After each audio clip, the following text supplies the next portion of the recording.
Buenos días a todas y a todos. En este panel, a pesar de que el anuncio no fue tan claro, estaba organizado que supuestamente mi nombre es Juan Carlos Henao, voy a ser el moderador y tener el honor, ni más ni menos, de estar con la señora ministra de Telecomunicaciones, con quien estuvimos hace 15 días, 3 semanas, en el externado, donde se hizo una excelente presentación de la nueva ley de nuevas tecnologías. Estaré con mi viejo conocido Gerardo Hernández, que hace mucho, no por viejo, sino por conocido, hace mucho tiempo, nos conocemos hace, no sé, 25, 30 años, y con alguien relativamente más actual como es Andrés Umaña, que trabaja en Microsoft y que es especializado en estos temas. Yo lo primero que quiero, no me voy a demorar mucho en la introducción, es agradecer la invitación al señor vicepresidente Álvaro Namén y de paso felicitarlo por este extraordinario congreso. Yo creo que es...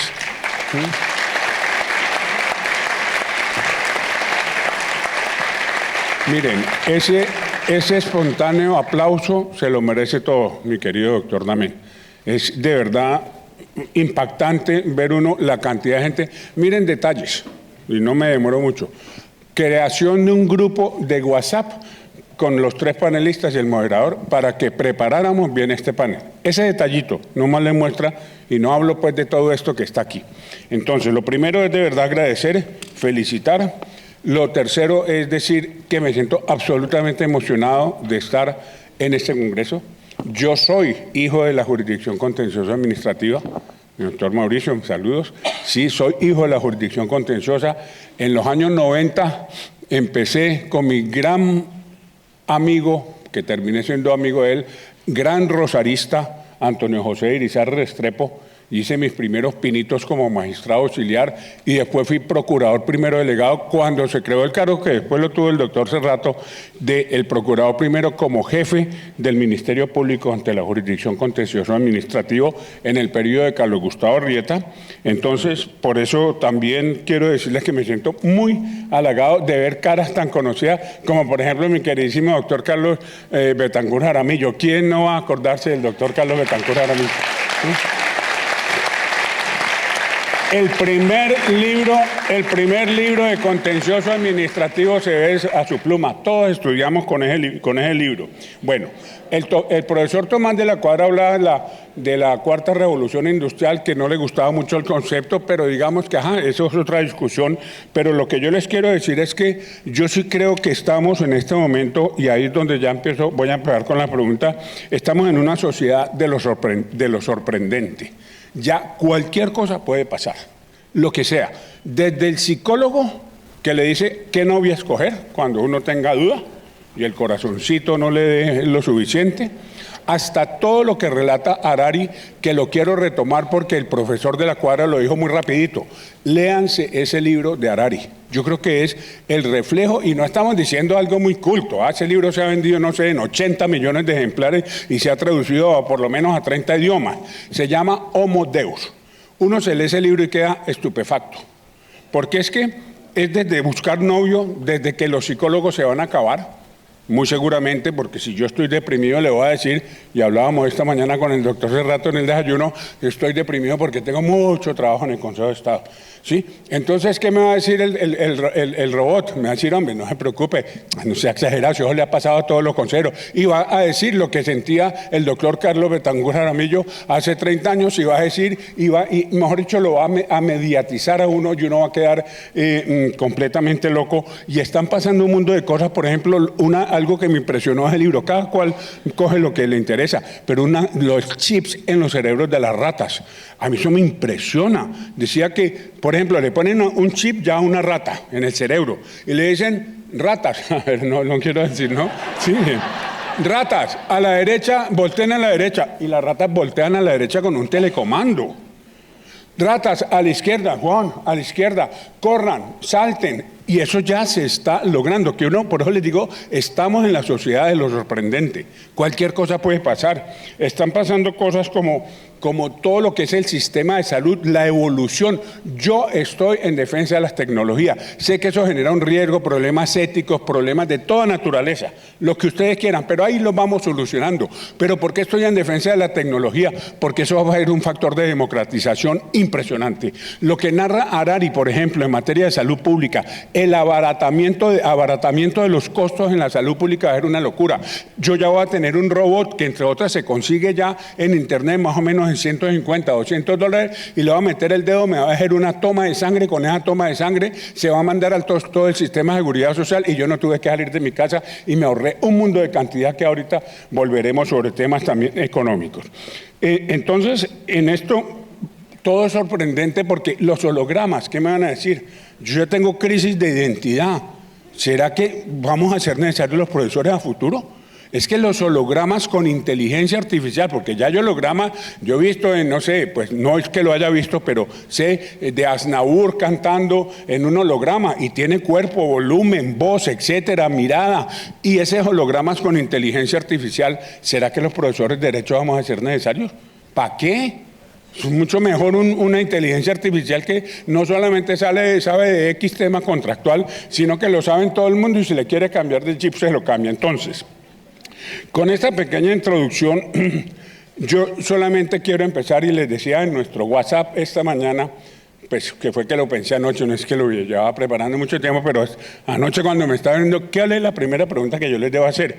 Y creo que era algo tan sencillo, pero con lo que yo quiero que empecemos el debate. Esto es un problema de futurología. Esto es un poquito como el gran escritor francés Julio Verne, del siglo XIX, ¿cierto?, con sus 30.000 leguas de viaje submarino, con ese mundo de libros de los autores más traducidos en la historia de los libros. Sí, Julio Verne decía pura ciencia ficción. Él fue el padre de la ciencia ficción, junto con George Orwell, 1984, grandioso libro. Juguemos a ser Julio Verne. Eso es lo que yo les quiero invitar. Y creo que por jerarquía, a la primera que hay que darle la palabra es a la señora ministra. Yo le pediría que, más que hacernos una presentación de la ley de tecnología, más que eso, sería decirnos, ¿para dónde vamos? Oiga, qué angustia. Es que se nos vamos a acabar, ¿qué va a pasar? Leí un dato en la excelente preparación que hicieron sobre los foros, sobre este foro. Hicieron una preparación muy buena y había un dato que a mí me impactó. Las nuevas tecnologías y lo que ya están utilizando en la jurisdicción contencioso administrativo va a bajar el 70% el tiempo de los procesos. ¿Ustedes saben lo que es eso? Ya la angustia del doctor Cerrato por tener muchos expedientes se va a acabar, porque si vamos a mover eso, entonces mi primera pregunta es, jugando a la futurología, señora ministra, ¿para dónde vamos? Así de sencillo. Bueno, pues muchísimas gracias. Primero que todo, doctor Name, muchas gracias por esta invitación. Yo me siento un poco en casa. He ido mucho al Consejo de Estado, aquí veo a los magistrados con los que me he reunido muchas veces, y de verdad que para mí es un placer estar acá, y agradezco muchísimo además la flexibilidad de horario, pero de verdad que no podíamos faltar a esta reunión. La rama judicial y el Consejo de Estado en particular ha sido un socio esencial en la ruta que empezamos el 7 de agosto del año pasado, llamada transformación digital. Y en eso, claro, están las cosas que son blancas y negras, ¿no? Está el Plan Nacional de Desarrollo, está la Ley de Modernización, está el Plan TIC 219-222. Pero yo siempre pienso en cómo se traduce todo eso que uno está haciendo. Y yo ahí quisiera dejar básicamente dos mensajes. El primero es, este es un momento de un optimismo, un entusiasmo, pero sobre todo una posibilidad de cambio esencial. Estábamos con el presidente Duque, el Banco Interamericano de Desarrollo, las altas cortes, y estábamos hablando sobre la cantidad de veces que se ha hablado sobre expediente electrónico judicial y sobre la cantidad de esfuerzos que se han hecho. Entiendo que son más de 50, y aquí el mensaje es, esta vez la vamos a hacer, y la vamos a hacer no únicamente porque La rama lo puede hacer, no únicamente porque la tecnología que hoy tenemos es una tecnología que nunca antes habíamos tenido, pero adicionalmente porque es que transformación digital está pasando hoy en el Estado, está pasando también en empresas privadas y lo estamos impulsando, pero está pasando en el Estado. Nosotros tenemos un equipo absolutamente dedicado al tema de la transformación digital en los distintos sectores. Tenemos 132 proyectos en este momento andando en salud, educación, transporte, cultura, deporte, planeación nacional, SENA, o sea, todas las entidades del Ejecutivo estamos pensando en transformación digital y la gran diferencia de esta es que lo estamos haciendo de una manera absolutamente integrado. Tenemos un equipo de más de 100 oficiales de tecnología en los distintos sectores. En el Ministerio tenemos un equipo de apoyo. Estamos trabajando con modelos y eso tal vez es el segundo elemento ya probados, porque es que uno puede sentarse a decir me voy a inventar la rueda, pero en tecnología en particular esa es una pésima idea. Esto ya se ha hecho en otros países, funciona en otros países y lo que nosotros hicimos fue que salimos, buscamos cuáles eran los mejores ejemplos, recogimos los mejores elementos y sobre eso, para los techies aquí nos montamos sobre X-Road, que es una base de programación en código abierto que inició Estonia, pero hicimos ahí como una mezclecita entre eso y un bus. Reitero, para los techies, pero lo que es claro ahí es que la base ya está. Entonces, ¿hacia dónde vamos? Vamos hacia un estado, esperamos, donde el ciudadano es el centro. Un estado donde desde el diseño de la arquitectura, lo que se está haciendo en tecnología, tiene al ciudadano como el elemento esencial y central de todo lo que se está diseñando, haciendo, programando y construyendo. Donde el ciudadano no debería tener jamás que meter sus datos más de una vez. Yo tengo una obsesión en mi equipo que seguramente si hablan con ellos les dirá, y es no más de 3 clics. Usted debe poder llegar como ciudadano a cualquier cosa que usted necesita en no más de 3 clics. Y ahí lo que es importante es que la tecnología es simplemente una herramienta. Ella no es un fin y no es un hardware, no es un software. La transformación digital es una forma de pensar, porque no es suficiente que el sistema esté montado con el ciudadano en el centro. Cada uno de nosotros que estamos al servicio público tenemos que tener al ciudadano en el centro. Y esa es la gran transformación digital. Esa es la transformación que necesitamos encontrar.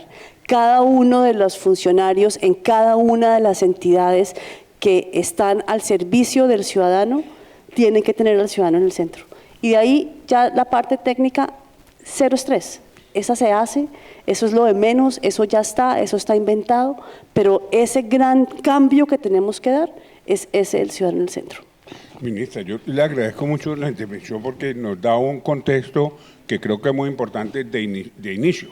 O sea, estamos hablando de lo contextual, de lo general, de lo genérico, y me encanta eso de la simplicidad tecnológica de 3 clics ya, que entre otras me recuerdo alguna vez que le vi una conferencia al director creativo de Apple, y a mí me impresionó porque él dijo, el éxito de nosotros, recuerdo esa frase, fue que fue la primera vez que se abolieron los manuales de instrucciones, que no los entendía nadie, ¿cierto? Manual de instrucción, un libro así de gordo, primero no lo leía nadie, segundo, si uno lo leía le iba peor, ¿cierto? Y lo que hizo Apple fue decir, espiche, eso fue todo. Ese fue la gran idea que hizo que Apple fuera lo que hoy en día es. Entonces, con esas 3 espichaditas, ministra, yo le quisiera decir, ¿eso en la justicia qué? O sea, ya, porque usted nos contextualizó. Ahorita de pronto que nos contextualice las mismas ideas en lo que tiene que ver con el sector justicia. Habló del expediente electrónico, que eso es importante. A ver qué nos puede decir sobre eso. Pues mire, Lo que es claro es que uno no puede hablar solamente del sector de la justicia, pero voy a tratar de, no siendo experto en el área, explicar esto cómo se come. Y se come desde distintas áreas. Para el juez, el magistrado, el abogado, reitero, esta tecnología es simplemente un medio para poder acceder a las herramientas que hace que su trabajo se pueda hacer más rápido, mejor, más efectivo, más eficiente y donde el ciudadano pierda el menor tiempo posible en lo que es replicable. No tiene ningún sentido que yo me siente y me lea 300 sentencias para buscar qué tienen que ver la una con la otra y poder sacar lo esencial cuando a través de un algoritmo sencillo yo puedo hacer lo mismo porque eso solamente son textos. Y eso lo que genera es un espacio de creatividad para el ser humano que es esencial, donde lo que le da la tecnología es una posibilidad de dedicarme a lo delicioso y no a lo técnico, pues proceso. Eso debe querer decir que así como en nuestra transformación digital del Estado, la idea es que usted como ciudadano nunca se tenga que levantar de su teléfono o de su computador para hacer desde sacar la cédula, el pasaporte, pagar el impuesto y cualquier información que tenga el Estado sobre el ciudadano tiene que tener acceso a ella en no más de 3 clics, todo el proceso. Para el sector de justicia es exactamente lo mismo, es una herramienta de transparencia, es una herramienta que facilita la tarea de cada uno de los actores y que sobre todo que hace que el ciudadano encuentre en la rama de la justicia una rama a servicio del ciudadano, donde las herramientas que se están poniendo están para hacer que la vida de quienes son los operadores del sector de justicia sea más fácil, sea más sencilla, sea de verdad mucho más transparente y comparable. Pero aquí el gran tema es, uno oye de inteligencia artificial, blockchain, Internet de las cosas, Big Data. Esas son palabras, esas son herramientas. Uno lo que tiene que tener es clara la finalidad. Tenemos la finalidad absolutamente clara, creo que con los magistrados lo hemos hablado muchísimo, y es hacer que el servicio de justicia sea un servicio que el ciudadano aprecie, que sea un servicio en el que el ciudadano confíe, que sea un servicio en el que el ciudadano sienta que su interés como ciudadano es el que está ahí.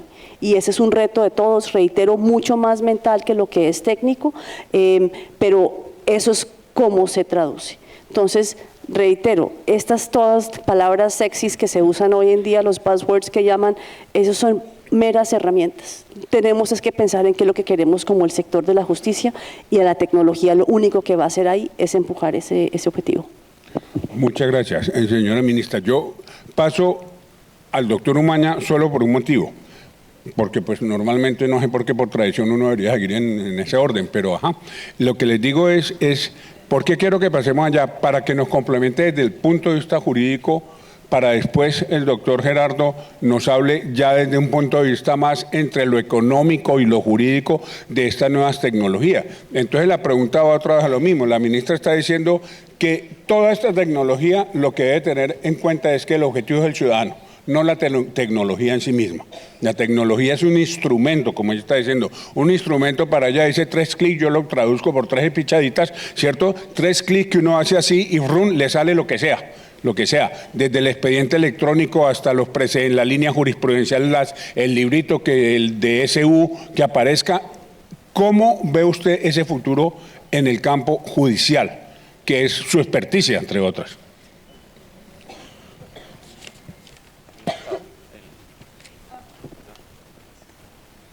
Como buen experto en el tema ya nos va a poner a mirar de estas cosas, eso está muy bien. Sí, creo que esa pregunta es mejor contestarla con ejemplos. Entonces traje rápidamente unos ejemplos que quería mostrarles. Bueno, voy a saltarme aquí unas diapositivas porque quería hablarles específicamente de algunos ejemplos. ¿Podríamos, por favor, poner el sitio de internet? Sí. Cuando uno habla de inteligencia artificial y del avance de las tecnologías de la información, hay una paradoja que a mí siempre me gusta mencionar, que es la paradoja de Moravec, se llama. Esa paradoja básicamente lo que dice es que a los sistemas de inteligencia artificial les cuesta más trabajo lo que es mucho más fácil para los seres humanos, y les es mucho más fácil de desarrollar las cosas que son más difíciles para los seres humanos. Entonces, ustedes piensan en una operación matemática, por ejemplo, una multiplicación, multiplicar 349 por 1345, pues para nosotros nos cuesta muchísimo trabajo. Pero esa operación matemática para un sistema de inteligencia artificial es supremamente sencilla y la hace en microsegundos. ¿Qué es muy complejo para un sistema de inteligencia artificial? Poder, por ejemplo, captar la emoción de un rostro, aprender lo que es un juguete, cómo juega un niño, etcétera, etcétera. Para poder uno alimentar un sistema de reconocimiento facial, uno necesita millones de documentos, miles de fotografías para poder hacer ese tipo de aprendizaje en máquinas que nos comentaba el doctor de la Cuadra. Un niño no necesita millones de rostros para entender que una persona está sonriendo. En eso consiste la paradoja de Moravec. Entonces hay cosas que son supremamente fáciles de hacer para un sistema y que ya las estamos viendo. Si ustedes ahí, este es un sistema que básicamente lo que hace es que recogió toda la información que existe histórica sobre el caso del asesinato de John F. Kennedy. Si le dan clic ahí, por favor. Si pueden, por favor, colocar internet para que puedan utilizar eso. No sé si alcanzan a ver ahí, pero este sistema lo que hace es que busca, ahí pusimos a buscar la palabra Oswald, que ustedes recuerdan pues, que fue la persona acusada del homicidio del presidente Kennedy.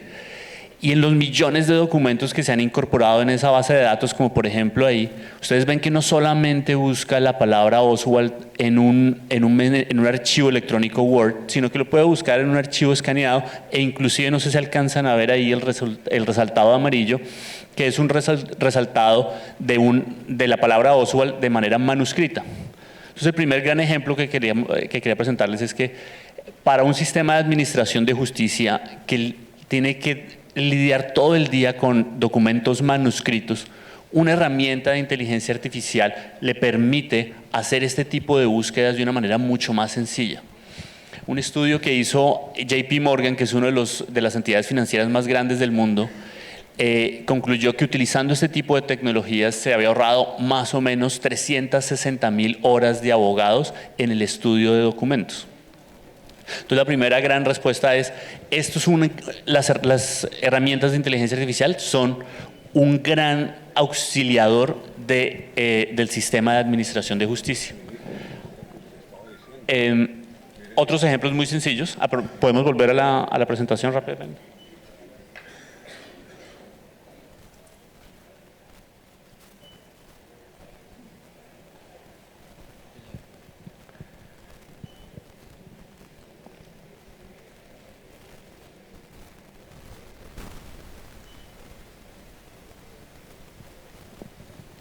Ahora, hay muchos sistemas que ya existen y que ya están funcionando y que nos permiten desarrollar estas funciones, digamos, que nos mencionaba el doctor Henao. Hay sistemas ya automatizados que nos permiten elaborar documentos jurídicos. Esta es una empresa muy conocida en Estados Unidos que básicamente tiene automatizado la elaboración de contratos y otro tipo de documentos corporativos. Se constituye una sociedad inclusive llevándola hasta el registro mercantil en cuestión de minutos y de manera totalmente automatizada, simplemente llenando un formulario. Lo otro que nos permiten las tecnologías de la información, doctor Henao, pues es hacerla mucho más accesible, y eso se manifiesta de muchas maneras. Hay ya herramientas, ya hemos hablado aquí de economía colaborativa, ya hay herramientas que permiten inclusive recoger fondos para iniciar acciones como acciones de clase, acciones de grupo a través de internet. Entonces si uno necesita, o para aquellas personas que necesitan acceder a la justicia pero no tienen el dinero para hacerlo, pues pueden recoger fondos inclusive por internet. El otro fenómeno del que se ha hablado mucho, que ustedes seguramente han escuchado, es el de diseño legal o legal design, que es esencialmente la posibilidad, digamos, usar herramientas de diseño gráfico para hacer más accesible los documentos jurídicos. En lugar de que un contrato sea un documento farragoso de 30, 40 páginas. Ustedes pueden usar herramientas visuales como estas que ven aquí en un acuerdo de confidencialidad para que las personas que van a recibir el contrato puedan entenderlo mucho más fácilmente, sin perjuicio de perder, digamos, seguridad jurídica, pero lo puede uno hacer mucho más accesible a las personas que finalmente son los usuarios de esos documentos.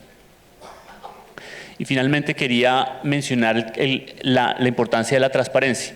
El doctor Hernández, imagino, nos va a hablar de lo que es blockchain y de los criptoactivos, que es una manifestación muy importante de estas tecnologías emergentes, pero para nosotros lo importante de señalar es que estas herramientas permiten dar transparencia. En lugar de que una base de datos esté centralizada, por ejemplo, con los expedientes judiciales, se puede generar una base de datos que esté a la vista de todo el mundo, del cual todas las personas que pertenezcan a la red tengan acceso y tengan un nodo que le permita copiar o tener una copia de esa base, y eso a su vez pues hace que se genere más transparencia. Entonces, para cerrar, doctor Henao, muy rápidamente, hoy en día existen muchísimas herramientas que le permiten al sistema judicial ser más eficiente. Lo que nos dice la paradoja de Moravec es que yo creo optimísticamente que no estamos cerca de que nos reemplacen a los abogados. Lo que sí tenemos son todas las herramientas para ser más eficiente y para reducir esos tiempos, como usted mencionaba, del 70% en los procesos judiciales. En este momento ya contamos con esas herramientas.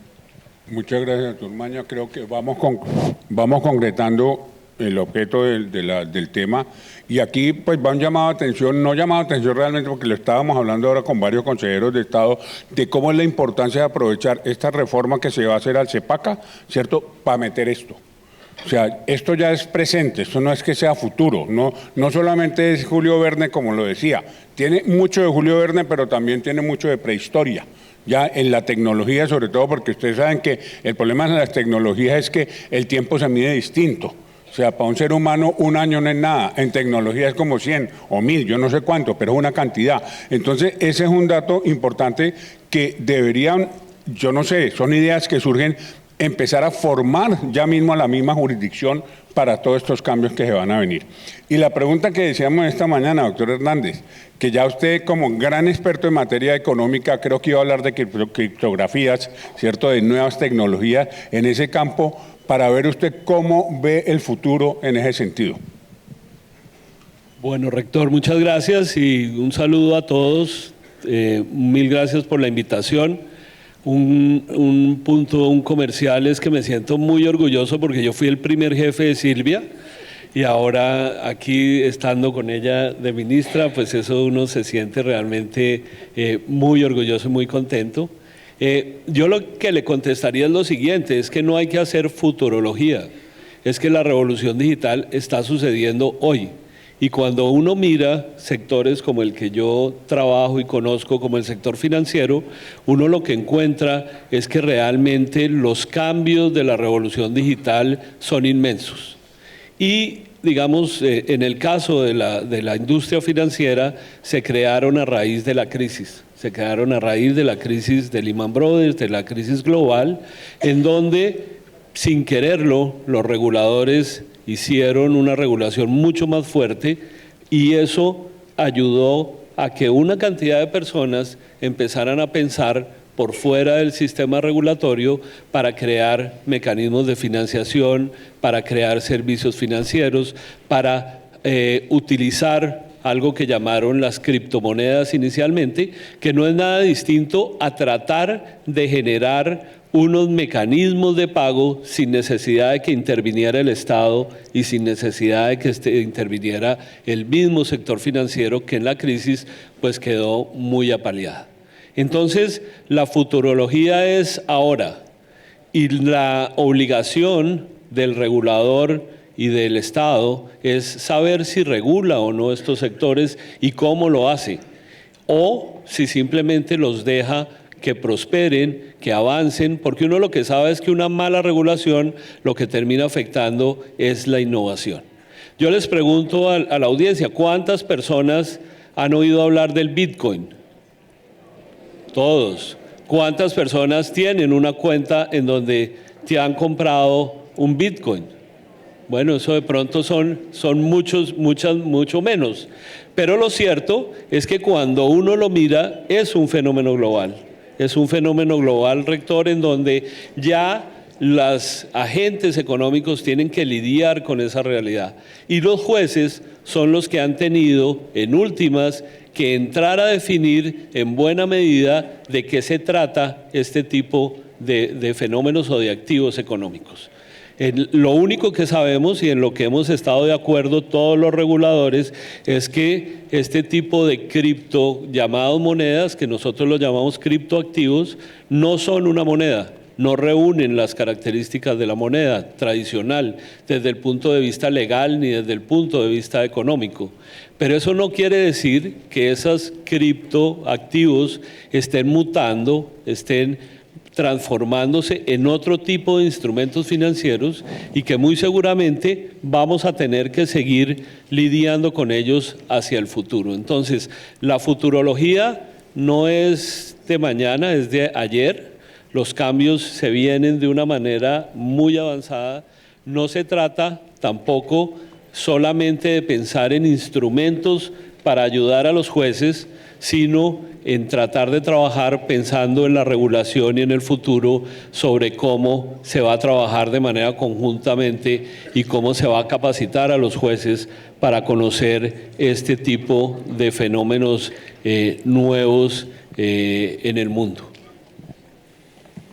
Muchas gracias. Volveremos, doctor Hernández, con una pregunta un poco de, ¿y eso usted cómo lo liga con la justicia? Esa lógica que usted está describiendo de una manera contundente, ¿cómo la liga con la justicia? Ahorita volveremos sobre eso. Paso a la señora ministra. Listo, se nos viene, o sea, como usted dice, es verdad.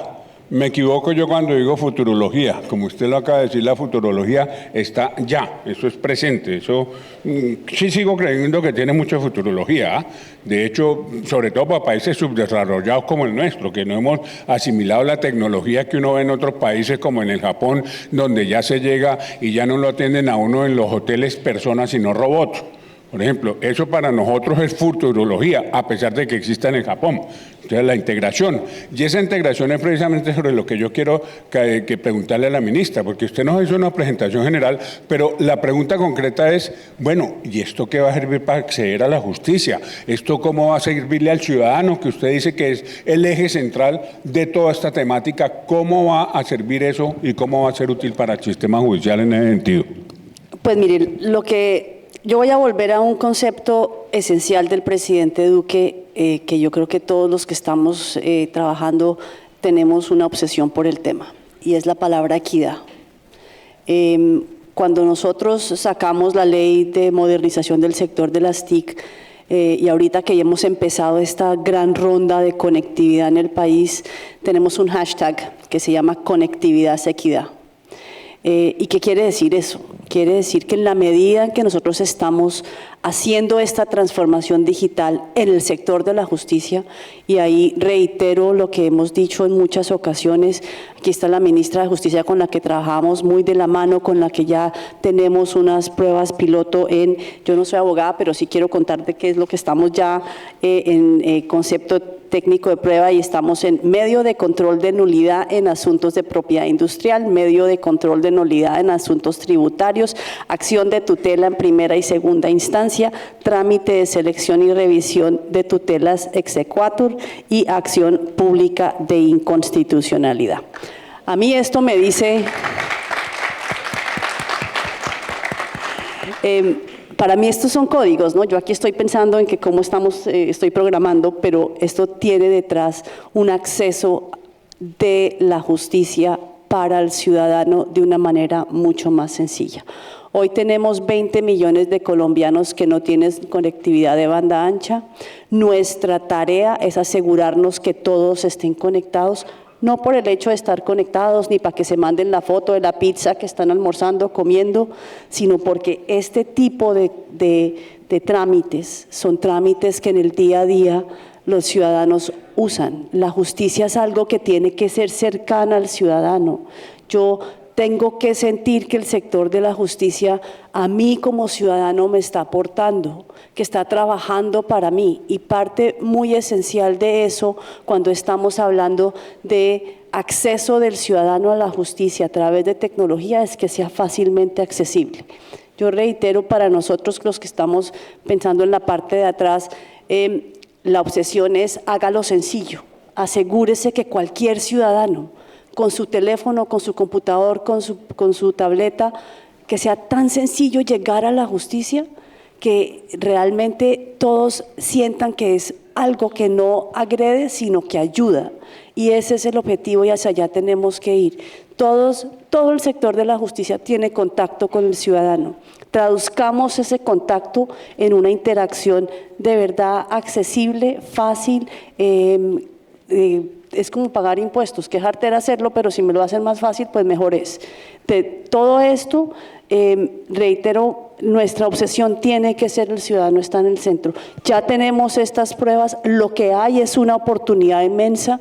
Tienen un gobierno central absolutamente comprometido con continuar trabajando tanto con el Consejo de Estado como con el resto del sector o de la rama. Una ministra que nos ayuda a traducir mi código en lo que es el proceso y de forma tal que aquí lo que hay es una oportunidad inmensa para que Colombia dé no un pasito, sino un salto hacia lo que es realmente una justicia al servicio del ciudadano, pero adicionalmente, donde quienes además están trabajando son los operadores del sector de la justicia, encuentren que puedan dedicarle tiempo a lo que es realmente un reto y no a los temas operativos. Eso déjenlo a la máquina, que para eso está.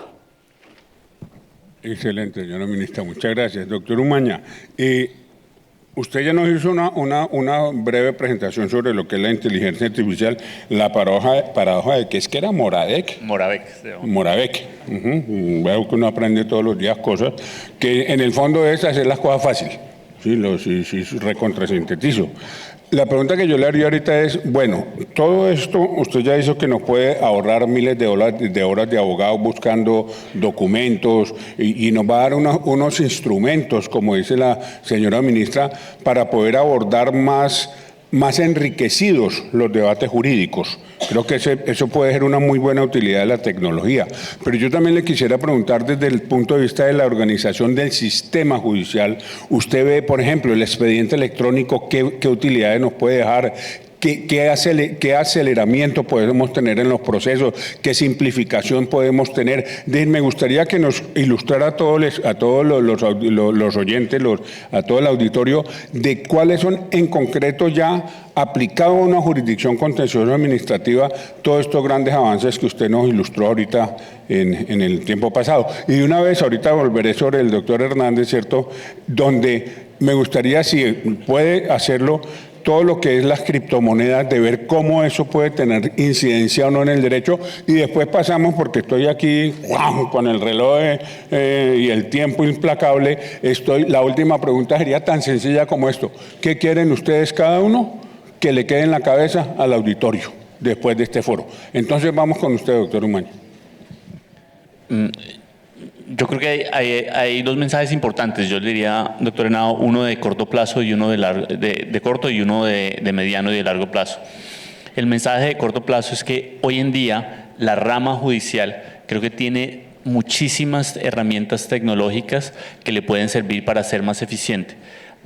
Hay cosas tan elementales como el correo electrónico, las herramientas de colaboración y de comunicación colaborativa, que nosotros como compañía de hecho estamos tratando de masificar su uso. Perdóname que lo interrumpa, porque es que usted va muy rápido. Entonces uno no entiende. Listo, correo electrónico, ¿qué? O sea, ¿me entiende? Porque lo que usted está diciendo, pues nosotros los legos en la materia no sabemos qué es eso. Entonces, ¿qué fue lo que mencionó? Que correos electrónicos es otra cosa ahí. Y herramientas colaborativas, digamos. ¿Eso qué es? Okay. ¿Eso qué es para el vulgo? Para nosotros. Señor. ¿Qué es eso? Hoy en día existen un conjunto de herramientas que le permiten a las personas, primero, almacenar cualquier tipo de información, desde escritos, fotografías, videos, audios. Le permite procesar esa información, es decir, analizarla para saber qué contenido está, si un audio, por ejemplo, es un testimonio, qué tipo de testimonio es, quiénes son las personas involucradas, cuántas personas hablan, etcétera, etcétera. le permite hacer gestión documental, que es no solamente administrar el documento como tal, sino no solamente, digamos, crear el documento, sino clasificarlo, saber que cuando uno necesita, por ejemplo, buscar un precedente judicial o alguna otra decisión judicial, existen las herramientas para hacer eso de una manera mucho más rápida. Yo no he tenido la fortuna pues, de trabajar en la rama judicial, pero yo era abogado litigante muchas veces y trabajaba en firma de abogados. Y algo que yo criticaba muchísimo, que no sé si les pasa a ustedes, es que cuando un socio de una firma me ponía a buscar un caso, yo digo que operaba era la tradición oral, ¿no? Le decía, yo me acuerdo, el socio le decía a uno, hace como 3 años hicimos un concepto parecido, ¿por qué no busca el cliente que era Coca-Cola? Y resulta que el cliente ni era Coca-Cola ni habíamos hecho un concepto sobre eso y uno se pasaba 8 horas buscando el concepto que en realidad no existía. Yo imagino que en la rama judicial pasa algo muy similar cuando uno está buscando los antecedentes y los documentos que uno necesita para hacer un nuevo documento. Hoy en día las tecnologías de la información le permiten a uno clasificar esos documentos y obtenerlos de una manera mucho más rápida y mucho más ágil. ¿Tiene algo para decirnos sobre el expediente electrónico? ¿Cómo? Sobre el expediente digital, perdón. Sí. ¿Qué es eso? ¿Qué es ese concepto, expediente digital? Sí. Yo creo que, digamos, independientemente como el proyecto puntual, el mensaje que yo quisiera transmitir es que Expediente Digital es el conjunto de tecnologías que le permiten hacer todas estas cosas que hemos venido mencionando de una manera rápida y sencilla y de una manera totalmente electrónica, digamos, sin necesidad de usar medios físicos para poder administrar la función judicial, sino integralmente hacerlo por medios electrónicos. Y un último comentario, doctor Henao, que se me olvidó, también las comunicaciones se hacen totalmente electrónicas, entonces la comunicación entre juzgados, entre magistrados, se hace 100% electrónica. Señora ministra, pide la palabra un segunditico. Es un segundito, pero es que quiero contarles que con la ministra ya estamos trabajando en el expediente electrónico del Ejecutivo. Esto es algo que vamos a tener resultados en el corto, mediano plazo y esto se refiere, y quiero ponerlo ¿por qué? Porque es que nosotros hemos hablado mucho del expediente electrónico único, de la cosa de salud, el expediente de salud único, y los invito acá a un cambio un poco de terminología. La palabra aquí es interoperable. La palabra aquí es que no tenemos, como era antes, que tener todo en el mismo balde para poder ir a buscarlo, sino que información que necesitemos, que esté en algún lugar, la clave ahí es que podamos ir a traerla. Si necesitamos algo para el expediente del Ministerio de Trabajo, simplemente tener la posibilidad de ir a traerla. Si la necesitamos del Ministerio de Salud, ir a traerla. Esa es la base de lo que hoy estamos haciendo como sistema. Ya las pruebas están, como dije, en el expediente electrónico del Ejecutivo y se traduce en lo que es la página única del Estado, y ahí me voy a demorar solo 2 segundos, pero la pueden ver ya, está en beta.gov.co, tiene 3 elementos esenciales, ahí va a estar su carpeta ciudadana, ahí va a haber una autenticación electrónica y ahí va a tener toda la posibilidad de autorizar el uso de su información a través de simplemente una autenticación electrónica. Interoperable, ¿qué quiere decir? Que yo entro, certifico, soy Silvia Constaín, necesito mi registro civil, necesito la tarjeta propiedad del carro y necesito el pasado judicial y de Contraloría. Ahí misma, sentada, yo todo lo puedo hacer, y para la justicia se debe hacer exactamente lo mismo. Uno debe poder interoperablemente traer la información que necesite de cualquier ciudadano a través de su computador. Para allá vamos. Bueno, muchas gracias, señora ministra. Y que entre otras le doy el saludo a mi muy estimada doctora Cabello, ministra de Justicia, que la veo muy atenta y además da emoción verlas tan comunicadas. Sí, se ve que están comunicadas para favorecimiento del sistema judicial. Doctor Hernández, por favor. Bueno, yo diría lo siguiente, yo creo que como dijo el expositor anterior, la revolución digital plantea no solo en términos económicos, políticos, unos cambios fundamentales. El primer cambio que ha traído la revolución digital es que todo se ha centrado en las personas. Entonces, cuando uno mira y tiene que aprender lo que ha pasado, por ejemplo, en el sector financiero, es que el consumidor hoy en día es el que manda. Y eso significa en otros ámbitos que el ciudadano es quien ha empezado a tomar control sobre las cosas. No ya el gran regulador que le dice a las personas cómo funcionan, sino hay mecanismos, alternativas distintas para hacer de la actividad productiva cosas distintas. Y eso, claro, tiene unos grandes retos desde el punto de vista ético, desde el punto de vista de un pensamiento moral sobre cómo se deben desarrollar, pero también sobre temas fundamentales de regulación, como son temas relacionados con competencia, son temas relacionados con políticas públicas de asegurar la información debidamente en ese nuevo ámbito en donde el ciudadano tiene una mayor oportunidad.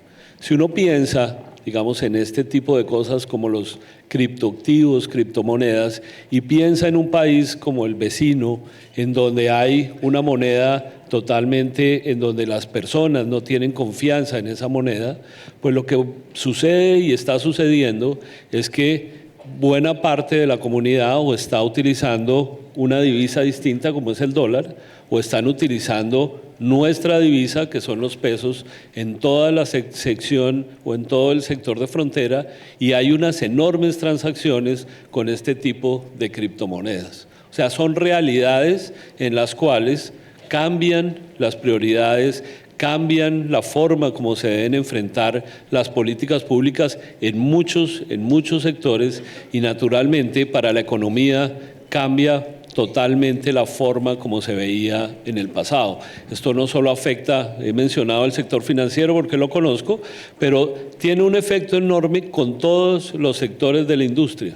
Y como decía la ministra, realmente este tipo de herramientas lo que nos muestra es simplemente un reflejo del gran cambio que se está dando, que se viene, y en el cual, por lo menos en donde yo trabajo, que es el Banco Central, tiene unas implicaciones enormes sobre la forma como podemos hacer en el futuro la política monetaria. Tiene implicaciones muy grandes en una decisión que están mirando los bancos centrales de si producen monedas de Banco Central digital, que es ya una idea completamente distinta a la que nos enseñaron, doctor Juan Camilo, sobre nuestro peso y sobre los principios que tiene la moneda desde Bodin y la idea de los estados, y que pues naturalmente va a hacer unos cambios muy grandes. Muchas gracias, doctor Hernández, porque además dijo usted una frase que lo deja uno impactado: el consumidor es el que manda. Y ahí uno se pone a ver cómo, sobre todo en este campo, la tecnología, el derecho va después de la tecnología. Miren el problema con Uber. Pues Uber empezó sin pedir permiso. Y ahí por eso es que nadie pide permiso en materia de tecnología, porque lo que está mandando es el consumidor. Después viene el Estado ahí tratando de ajustar un poquito a ver cómo es que es la cosa, pero quien está mandando es Silicon Valley y la China y no sé qué otra cosa y otro sector. Última pregunta, porque nos quedan como 4 minutos 30 segundos, señora ministra, y es lo que les decía a todos: ¿qué quieren que le quede a uno en la cabeza? Dígalo usted, señora ministra, después ahí sí seguimos el orden y cerramos con el doctor Umaña. Yo quisiera que quedara en la cabeza de todos los que estamos acá es que la transformación digital de este sector depende de cada uno de los que estamos acá sentados. Uno de los temas que la tecnología trae es una responsabilidad individual inmensa. Antes uno tenía que, para poder aprender algo, tener que salir, ir a la universidad, pagar la matrícula, tener cómo transportarse. Hoy en día usted puede aprender lo que usted quiera sentado en su pupitre. Si quiere pagar por el certificado, lo hace. Si quiere aprender porque quiere, lo hace sin pagar. La información, el contenido está ahí.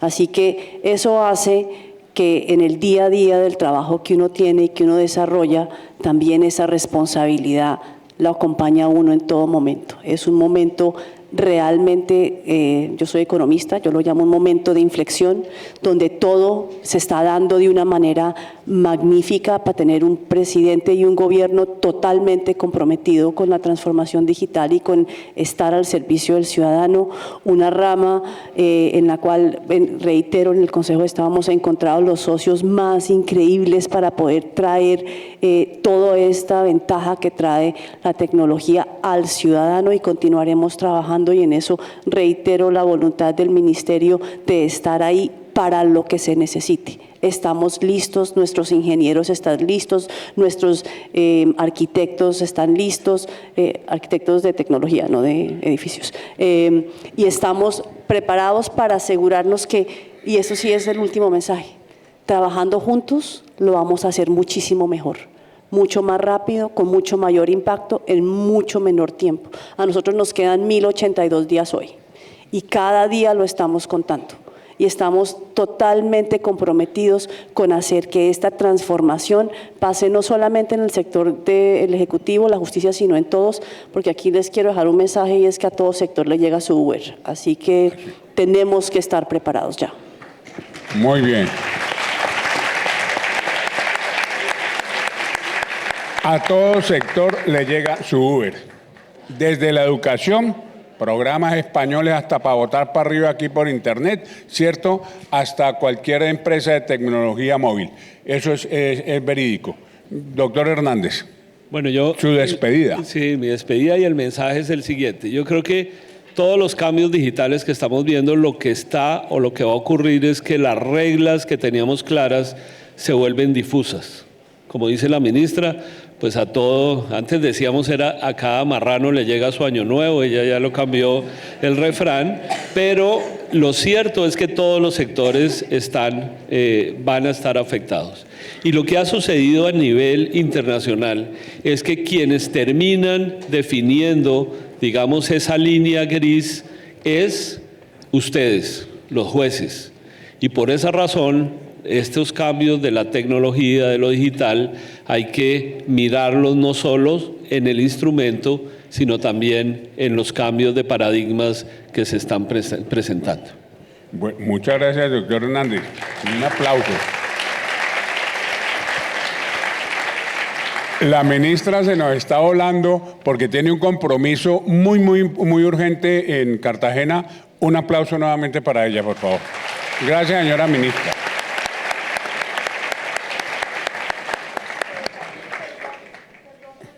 Esperando en Cartagena para cerrar un evento, así que muchísimas gracias, de verdad para mí es un placer, y lo que tenemos es mucho por delante para hacer, así que la mejor socios que podemos haber encontrado, imposible, así que pues vamos a transformar este país, hagámoslo juntos. Chao.